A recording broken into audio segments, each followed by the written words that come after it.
pouvez donner lecture de la déclaration conjointe des missions internationales d'observation électorale. COMESA, East Africa Standby Force, Union africaine, dans le cadre des élections présidentielles et des gouverneurs des îles autonomes du 24 mars 2019 en Union des Comores. Sur invitation du gouvernement de l'Union des Comores, la Commission de l'Union africaine, le marché commun de l'Afrique orientale et australe, COMESA, les forces en attente de l'Afrique de l'Est ont déployé des missions internationales pour observer les élections anticipées du président de l'Union des Comores et des gouverneurs des îles autonomes du 24 mars 2019. Ces missions d'observation électorale sont respectivement conduites par son Excellence Patrice Emery Trovoada, ancien Premier ministre de Sao Tomé et Principe, Madame O. Kiwendere, membre du panel des sages de la COMESA, et du général Germain Nyoyankana, ancien ministre de la Défense de la République du Burundi. Ces missions d'observation électorale sont fortes de 63 membres. Elles sont arrivées aux Comores le 17 mars 2019 et ils séjourneront jusqu'au 29 mars 2019. Les missions d'observation internationale déployées en Union des Comores publient dans la présente déclaration leur constat préliminaire au terme de l'observation des opérations de vote et de dépouillement des voix. Elles vont continuer à suivre l'évolution du processus électoral, à l'issue duquel elles offriront une évaluation détaillée de la conduite de celui-ci dans un rapport de note. Le mandat de ces missions est exécuté à la lumière du cadre légal régissant les élections en Union des Comores, des instruments continentaux et régionaux, ainsi que des standards internationaux promouvant la conduite des élections équitables, libres, transparentes et crédibles en vue de consolider la démocratie.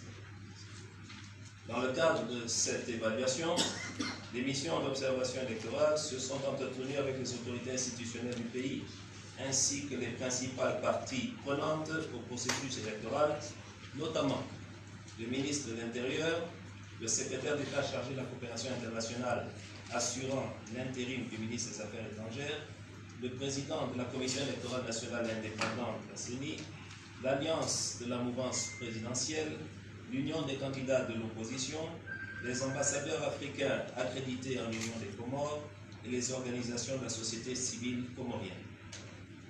Conformément à la méthodologie de l'observation électorale, les MOE ont organisé pour les observateurs des séances d'échange avec les parties prenantes nationales et des séances d'orientation et de remise à niveau sur le contexte général de ces élections et les outils d'observation qu'ils utiliseront le jour du vote. Pour l'observation du scrutin, ces missions d'observation électorale ont déployé 30 équipes sur les îles de Ngaziza, Zouani et Mouali. Sur le contexte général des élections anticipées, les missions d'observation électorale notent que ces élections se sont déroulées dans un climat marqué par de profondes divisions entre les acteurs politiques. Cette rupture, née de l'organisation controversée du référendum constitutionnel du 30 juillet 2018, a perduré tout au long du processus électoral. Ce contexte tendu a fragilisé la stabilité du pays, comme en témoignent les événements malheureux survenus sur l'île d'Anjouan en octobre 2018. En outre, l'absence d'adhésion d'une partie de la classe politique n'a pas été propice à une organisation apaisée de ces élections anticipées. Malgré le calme apparent, des incertitudes ont persisté, hypothéquant la stabilité post-électorale. En ce qui concerne le cadre légal, le cadre juridique régissant les élections anticipées du 24 mars reflète la même ambiguïté ressentie au niveau du contexte politique y afférent. Ces élections anticipées sont régies par des textes juridiques non adaptés dans leur majorité aux nouvelles dispositions constitutionnelles. Un cadre légal cohérent et suscitant l'adhésion la plus large possible est un gage essentiel pour asseoir la légitimité d'un processus électoral. À cet égard, la Charte africaine de la démocratie, des élections et de la gouvernance, en son article 10, stipule que les États partis doivent s'assurer que le processus d'amendement ou de révision de leur constitution repose sur un consensus national. En ce qui concerne l'administration électorale, les MOE notent que malgré les contraintes liées au caractère anticipé de ces élections, la CENI a fourni les efforts nécessaires pour mener à bien les préparatifs dans les délais prévus par le calendrier électoral. Elle a été ainsi informée du déploiement du matériel électoral et la mise en place de la logistique nécessaire à l'organisation des élections présidentielles et des gouverneurs. L'émission note que la CENI ne jouit pas d'une crédibilité suffisante auprès des parties prenantes pour jouer pleinement son rôle, eu égard à un manque de répartition claire des rôles et des responsabilités avec le ministère chargé des élections. L'émission a relevé le retard dans l'accréditation des assesseurs des candidats ainsi que de la société civile jusqu'à la veille du vote. Quoique le ministère de l'Intérieur ait apporté des clarifications sur ces retards, l'émission estime que cette situation ne favorise pas la confiance à l'égard du processus électoral. Sur le fichier électoral et les cartes d'électeurs. Dans la perspective des élections anticipées du 24 mars, une révision exceptionnelle des listes électorales s'est déroulée sous les auspices de la CENI de septembre à décembre 2018.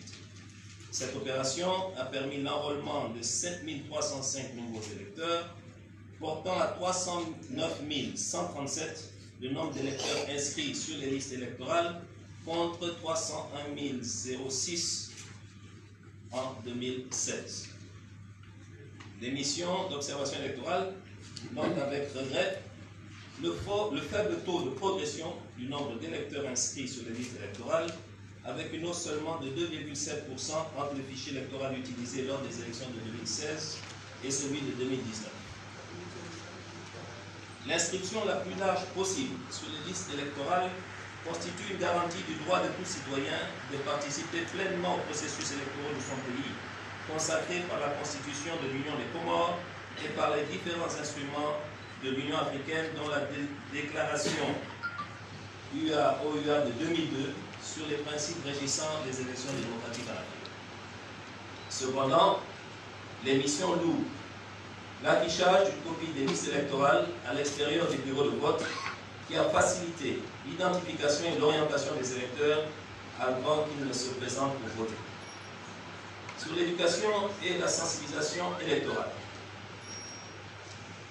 Les missions d'observation électorale ont constaté quelques affichages et messages de publication à caractère informatique et quelques messages diffusés dans les médias publics nationaux et communautaires. Les activités de sensibilisation n'ont pas en effet été suffisamment soutenues, en particulier sur les îles d'Anjouan et de Moué. Participation des femmes. Les MOE ont noté avec satisfaction l'implication relativement importante de la femme dans les activités de la société civile. Elle a relevé également les nombreuses dispositions du cadre juridique visant une meilleure implication des femmes dans la gestion électorale au niveau de la composition de la CENI et de ses démembrements.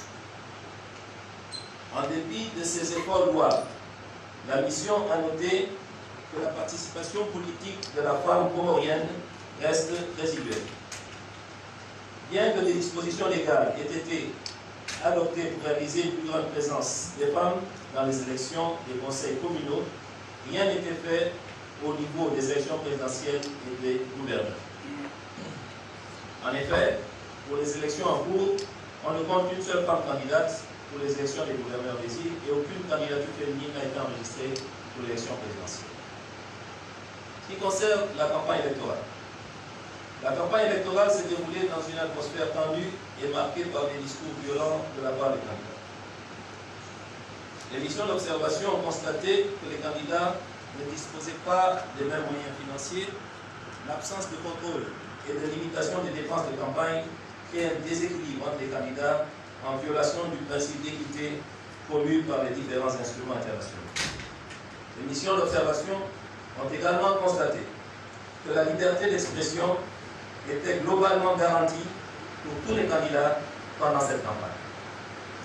Ce qui concerne la société civile, les missions ont noté avec satisfaction un certain activisme au sein de la société civile dont l'implication contribue à la transparence du processus électoral et relève des pratiques qui consolident la culture de la démocratie et de la paix promue par la charte de notre organisation. Toutefois, les missions sont préoccupées par le fait que certaines organisations ayant soumis une demande auprès de la CENI n'ont pas été accréditées.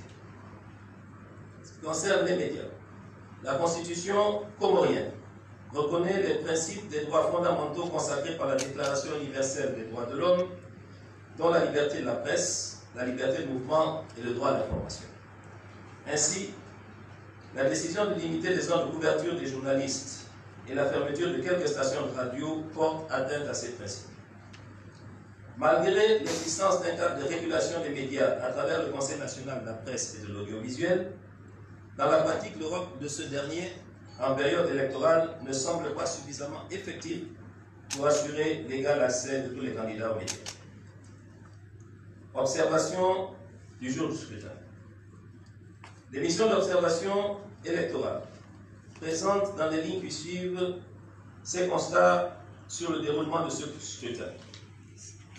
Ces constats ont été faits sur la base de données collectées par des équipes d'observateurs de courte durée déployés sur le terrain et portent sur 316 bureaux de vote, soit 44,32% sur 731 bureaux que compte l'Union des Comores. Sur l'ouverture des bureaux de vote, les RE ont relevé que 62,5% n'ont pas ouvert à l'heure. Dans 60% des cas, ces retards ont duré entre 30 minutes et 1 heure.